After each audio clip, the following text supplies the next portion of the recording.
Akkam jirtan ilmaan Oromoo mara hunda keessaniif nagaan keenya lafuma jirraatii isin qaqqabu jennaa. Akkuma kanaan dura beekamu har'a ergaa xiqqoo tokko dabarsuuf gama sooshaal miidiyaatti as ba'ee jira. Egaa haalli nuti keessa jirru numa beektu amma makkanni rakkisaa ta'ee xinnoo aksesii neetwoorkii waan arganneefidha. Gara laayifii irratti ba'ee ergaa jajjabduu lamaan tokko ilmaan Oromoodhaaf ibsuu waan barbaadee fi akkuma beekamu egaa suurri keenya maaf hin argamu yoo nuun jettanii egaa numa beektu waan darbeerraatii quba qabdu jennee maa yaadna. Hayyee egaa ilmaan Oromoo bakkuma jirtan hundumaa warreen sooshaal miidiyaa kanarra jirtan hordofaa jirtanii warreen nu dhaggeeffattanii dhaamsa nuti har'a qabnu sirriitti otoo nu caqastanii waliif sheer otoo gootanii nutti tola. Garuu wanta hamtuu fi wanta gadhee keessa teenyeetidha yeroo amma kana ergaa isinii dabarsuu kan nuti barbaannu. Turtii daqiiqaa 5-10 hin turredha. Maaliif haalli nuti keessa jirru Oromiyaan maal keessa akka isheen jirtu ilmaan Oromoo maal keessa akka isaan jiranii kaaba kibba dhiha baha gidduu galaan isiniyyuu qubuma qabdu jenneeti beekna. Kanaaf egaa gara ergaa kootti darbaa ergaan inni jalqabaatii akkuma kanaan dura isinitti himaa turree waraanni PP yookaan sirni nafxanyaa Oromiyaatiin bulchaa jiru Oromiyaatiin miidhaa jiru jedhee uf dhaadatu. Isaan kun Oromiyaa maal bulchuus miti Oromiyaas maal miidhuu miti garuu ilmaan Oromoo manaatii baasanii akka isaan ajjeesaa jiran quba qabdu. Kanaaf qeerroof qarree ilmaa Oromoo hunda keessaniidhaafidha kan nuti dhaamsa qabnu. Dhaamsi nuti amma isiniif qabnu keessaa inni tokko adaraa keessan akkuma kanaan dura isinitti himamee waraanni bilisummaa Oromoo cina keessan akka jiru isinuu quba qabdan. Lola hamtuu kufee kuffisaa akka inni jiru isinuyyuu quba qabdan. Lolli hamaan Oromiyaa guutuu irratti akka inni labsame waraana keessa akka nuti jirru quba qabdan.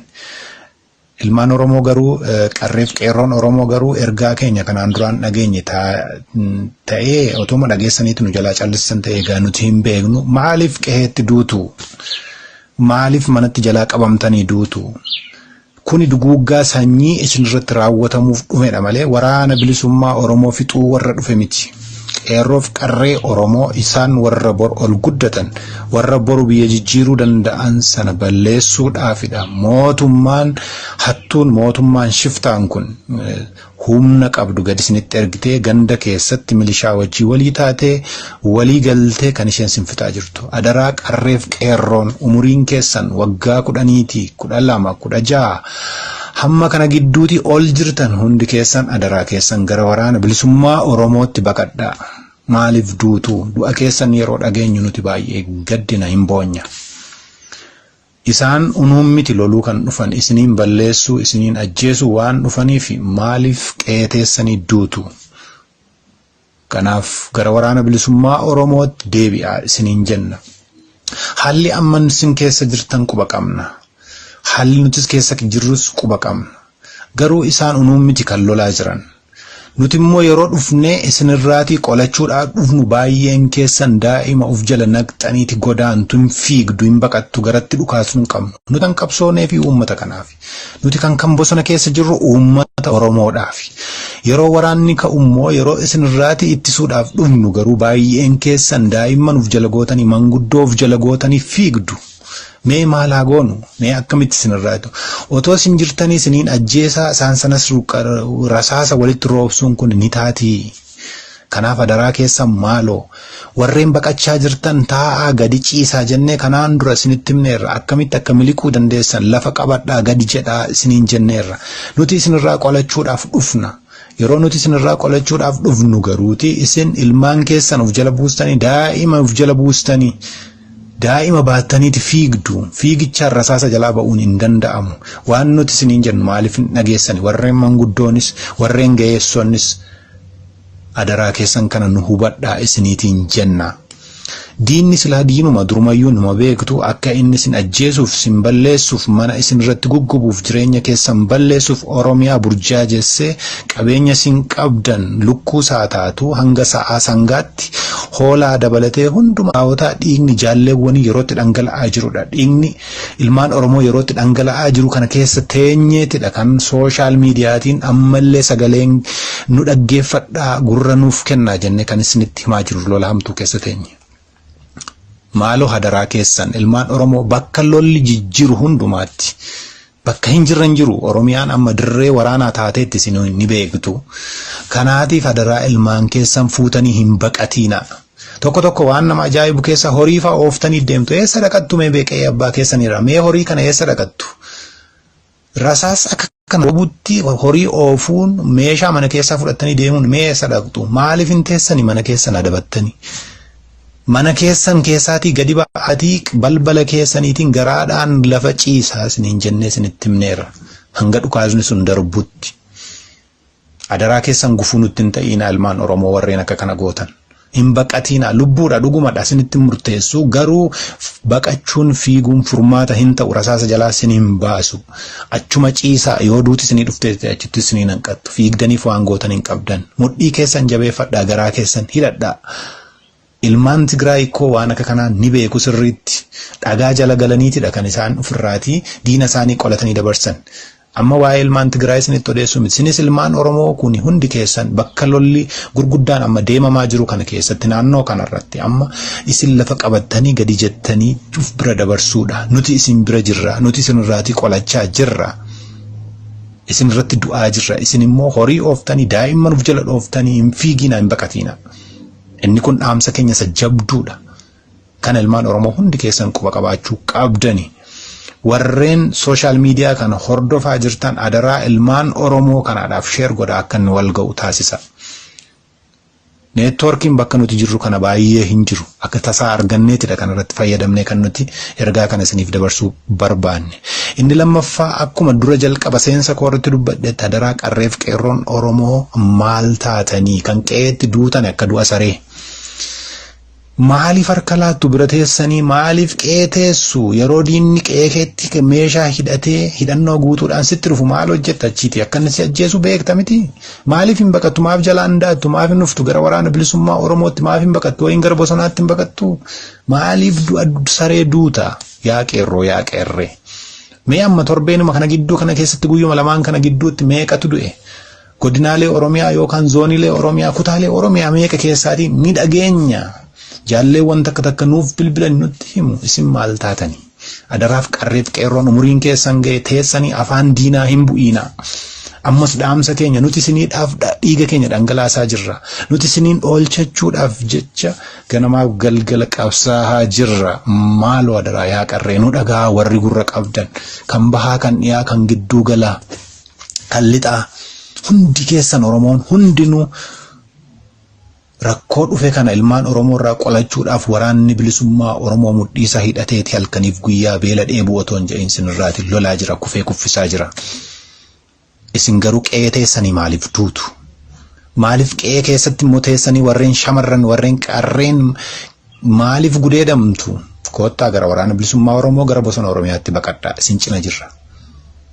Lafa nuti jirru jarruun dhuftu nuti garuu isinirraa qolachuudhaaf yeroo dhufnu isin garuu mana keessa faatteessu yeroo waraanni ka'u akkamitti mana keessa teessu boombiin tokko isinirratti darbatamuu danda'a.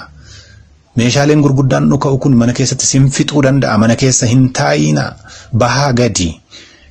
Manichi gubachuu wayya manichi baduu wayya malee isin du'uu hin qabdani bor manni ijaarama boru qabeenyi ni dhufa garuu lubbuu keessan boru fiduu hin dandeenyu. Nuti Oromiyaa kana dirree waraanaa goone boru eenyutti hafna?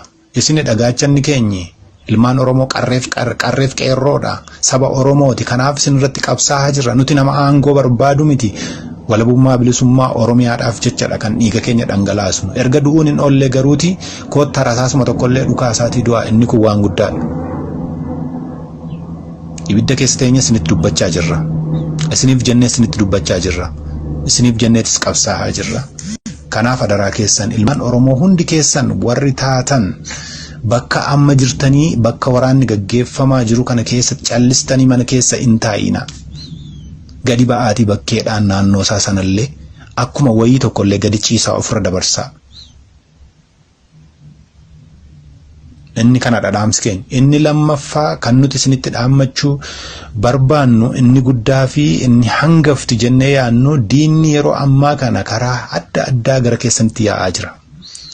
Fakkeenyaaf warreen liyyuu haayilii amaaraa warreen jedhaman afaan warri hin beekne warri sagalee keessanillee warri qooqa afaan Oromoo dhaga'uu hin barbaanne jibban jiru Oromiyaa keessatti hamma yeroo har'aa kana keessatti gara namoota baay'eedha kan biratti booji'amee jiru.